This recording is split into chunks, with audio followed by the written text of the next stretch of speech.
Great. All right. So we'll move to the next thought pattern. If you see, what we are doing through this program is looking at all the restrictive thought patterns, looking at all the patterns which block our life energy, the energy that is there within us, the life energy, which is the same energy that runs the whole universe. Basically, both are the same. You know, what we have within is a minuscule, is a subset of what is there outside, which runs the whole universe. The sun, the moon, the seasons, the stars, all that you see around you in nature is run by energy, isn't it? The same energy, a part of that is also there inside you and me, running us. Our heart, our kidneys, our lungs are also run by the same energy. So what we are doing through this program is literally cleansing all the blockages that can block this life energy inside us, so that when this get cleanses, not only my life goes to the next level, but even at the point of death, the experience of death itself becomes a conscious death experience. So in the last session, what the meditation that Swamiji guided us all was a conscious death experience to cleanse the various other subtle things which may be there, which you may not even know, which may be there as blockages inside your system related to fear. That's what we did so far. So we'll move to the next thought trend, and that is desire. Desire is again one major energy blockage creator in our system. Desire as it exists in the form of pure desire itself is not wrong. It's not wrong to have desires.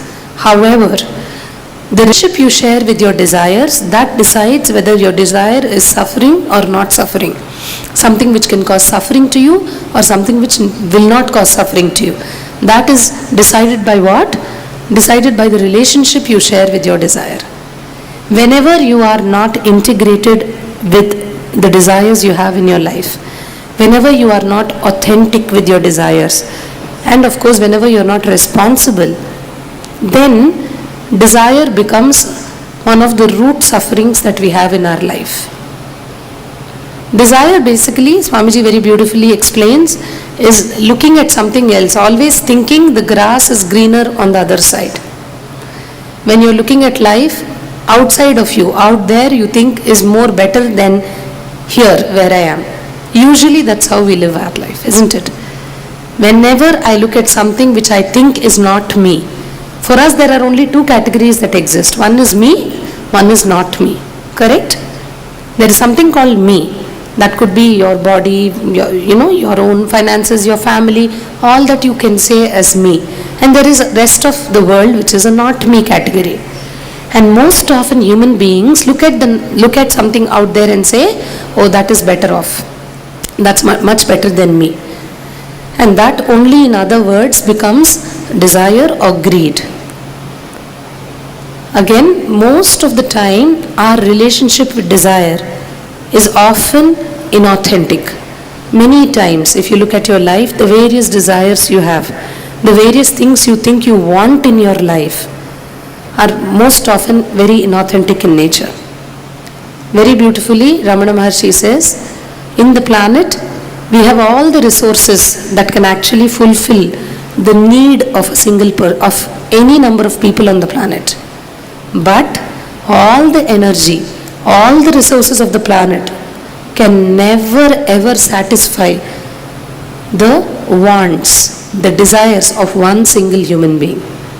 Because the mind is so much there all the time running what next, for the next desire, for the next desire, for the next desire.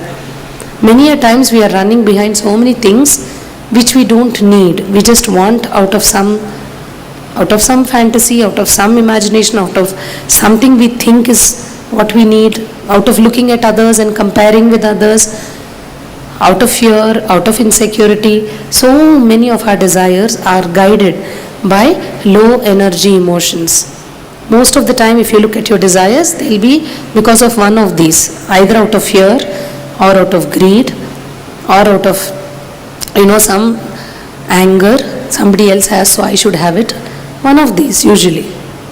So desire, when it is at the level of a basic need, when it is purely existing as a desire, it cannot have any power on you. But a desire which holds you when you are craving for it, when you share an inauthentic relationship with it, that's when it starts ruling you and you start experiencing suffering in your life. So with this session, we'll actually look more deeply into our desires to identify what is it that is there as an inauthenticity in the area of desires in your life. So we look at the different categories of desires, the way we run to the way outside world runs. Outside you're run by the mind. Here we are run by the master. And that is the difference. Here we also run crazily. We get to sleep 3 hours. Average sleep time, my personal sleep time, I can tell you, for the past many months. And I have been a person, I used to work for Google. Before I met Swamiji, I have had 17 years of corporate experience. I've worked with many companies, ICICI Bank, Bharti Mobile, Deloitte Consulting. And then I was with the Google office. I was one of the first 20 hires, first 20 people to join the Google India office. This is just when Google went public, way back in 2006. The year Google started their office. I was one of the first few who joined the Google office globally. So much of running was there, and completely how life is outside, I'm now out of that, that's a different thing, but there also you're run. But you're run by so many things. You're run by your desires, you're run by your fears, you're run by society, you're run by people around you, you're run by their expectations about you. And most of all of that can be summarized in one word called the mind. Some mind keeps running you all the time. Here also we run, and in that life I still know if I don't sleep 8 hours, I will have heart palpitations the next day, because I'm one person who will think if I don't sleep 8 hours I'm going to die, like that, and I will sleep 3 more hours extra the next day to compensate for half an hour that I lost. And that very me today, if I don't sleep 3 hours, sometimes no sleep, it just doesn't bother me anymore, because the big difference, which looks like a small difference, is here also we are running. Much more than I was running there, I'm running here. But I am being run by the master here, but outside you are run by the mind. That's the only difference. All our programs are to change and reverse that equation for you. When I say the master is the consciousness that sits inside you. Of course, for me, the master is also master, the actual master, Swamiji. That is there. But for each one of you, even if you don't equate to something, another man or another person or a human being as a master, you still have the high energy in you, which is your highest peak existence, your own conscious energy, which can be the master. All our programs is to bring that shift inside you. The shift of whether you want to be run by your pattern or by your possibility. Every time you are running with awareness, with the possibility of the energy that you're run by the master.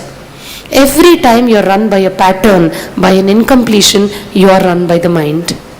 If only you can reverse the equation of your life from being under the mind to being the master, to being with the master, you will see tremendous transformation happen in your life. In whichever form you want, you will see life happening in that form.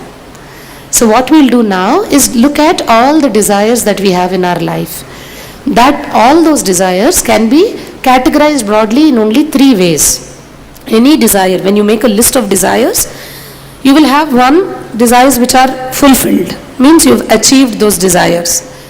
And you will have a larger, bigger bracket, right? A bigger category where the desires are unfulfilled, isn't it? So many desires, so many needs, so many wants which you want and you don't have. And you've been waiting to have so many things for so many years of your life, but you don't have them. And broadly they fall under these categories. One is conflicting desires. Every time there is a desire and you experience any kind of a conflict, you experience being powerless very clearly, not just for desire, for any aspect of your life. Whenever you feel powerless, be very clear that there is some inauthenticity there. Just know it very clearly that whenever I am being powerless, I don't feel powerful, I am suffering, there is some inauthenticity that's deep within hidden. So even in the case of your desires, you will have a lot of conflicting desires. The conflict is the inauthenticity in that desire. So today we'll actually bring this awareness and look into desires and see if we have any conflicting desires. And next we'll look at, and of course the assignment briefly describes conflicting desire, isn't it? It says, look at the inauthenticity that may exist in your desires which are conflicting in nature, meaning you will have multiple desires at the same time. That's the whole thing with the mind. The mind continuously is spinning fantasies for you. Unfortunately, Vivekananda very beautifully says the mind is like a monkey, not just a normal monkey, but a monkey which is drunk. Swamiji says one step deeper, and I just really resonate with that. The mind is not just a drunk monkey, it's a monkey which is drunk and which is bitten by 1,000 scorpions. That's your mind. That's the rate at which your mind plays with you. It can play all sorts of games, football, volleyball, cricket, hockey, everything with you. Lot of us enjoy sports, no? When we see outside in the television for hours, we go to the stadiums and buy the tickets in black and we cheer up for the, cheer up for the teams and all that. Lot of us love sports. Constantly, by the way, we are also being in a sport. And who's playing? The mind is playing with us. Your mind is constantly kicking the football, and the football is who? You. Because the mind is not just a drunk monkey, it's a drunk monkey which is bitten by 1,000 scorpions. That is why it brings so many conflicts. In the morning, you will just get up with a vigor saying, I am just going to make it. I'll be the best employee in the company. I'll do this, I'll do that. By afternoon, all you want is just take a cup of coffee, sit in a beach, sip the coffee, look at girls or boys around and just lie down and sleep. Now the same mind. Morning says one thing, afternoon says one thing, by evening says something completely different. And you want all of it at the same time, and that is why you don't get any of it, by the way. I'm not saying lying on a beach is bad or wrong, by the way. No, it's perfect. If that is the only thing you have to do, you intensely connect with it, that's it, that's perfect. And if the only thing you want to do is really be hardworking and make it in life, that's perfect. The only do is just lie down, then even that is perfect. But unfortunately, every time there is something new comes up, and it keeps on conflicting with what is already there for you. And that is where the game, the football game that your mind plays with you starts. And that's why you have so many conflicts in your desires. So that's the first question. Then the second one speaks about contradicting desires. Means what? You will have a desire which basically contradicts itself. Like you will continuously be saying, oh, how I wish this mother-in-law dies, how I wish she will not be there in my life, how I wish she is not so nagging, like that. Or how I wish I don't want this headache, I don't want this headache. Each time you're saying, you're giving power and strength to something called headache. So most of the times our very thoughts, we are not in awareness of our thinking. When you bring integrity to your thinking, most of your conflicts in your life will just drop on their own. But unfortunately, we are not even in integrity with our words. Thinking is still a very advanced level. So most of our desires are, especially the contradictory desires, are because of the non-integrated thinking that we have. We are not integrated in one track with our thinking. So the second question is about the contradictory desires that you have in your life, where you are constantly visualizing something which basically within itself is contradicting itself. Clear? That's the second. Then the third is what? The next one is looking at all the complicating and confusing desires in your life. What are we needn't even explain. So many things in our life are complicated. I want to do something, I end up doing 10 other things in order to do this one thing. Most of the time, if you look in, you will see. Just because you don't have clarity, you could have arrived at a solution maybe in 1 hour's time, but because you are so confused and your mind is all the time running so fast, you will arrive at the same solution in 100 days. You can actually come to the solution in 1 hour's time if you had clarity. There are so many situations in our life like this where we are going round and round and round, confused. We don't know what is the clear cut path. We don't have the clarity to create, to experience any desire and make it as a reality. So the next part is that. Now in each of these, if you see, there will be some inauthenticity, meaning the words you've given to yourself, you may not be fulfilling to the peak of the capacity, the image you hold, or what you project to others, or what others expect of you. Somewhere there will be a disconnect in each of these. Only then you will have something called a conflict in the desire, a contradiction in the desire, or a confusion in the desire. If you don't have inauthenticity, then you will just be left with pure desire. And pure desire just fulfills itself. Bhaskar, you have to move because I am not able to see people behind you. So when there is just pure desire and there is no inauthenticity, then that desire itself, manifests itself, meaning it becomes real by its very existence. Do you get this? Do we get this? Because when each one of us have taken this life form, we basically have come with the energy to fulfill all our pure desires.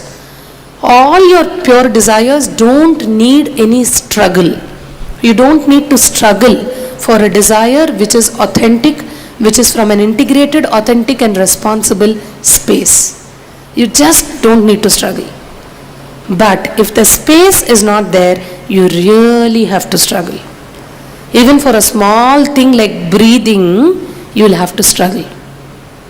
You will be either having wheezing or asthma or something, your very life, breath will become a struggle. When there is a space for inauthenticity or non-integrity or not being responsible or non-enriching happens in you. But when I move up that space and restore and start experiencing the tattvas again, you will see all your base desires naturally get fulfilled. Because that is the energy that you already are. And that is what Vedanta terms as the prarabdha karma. Prarabdha karma is your innate, natural, available energy to you, which will naturally align all your original pure desires to become reality. But wherever you are struggling, be very clear that there is some inauthenticity there.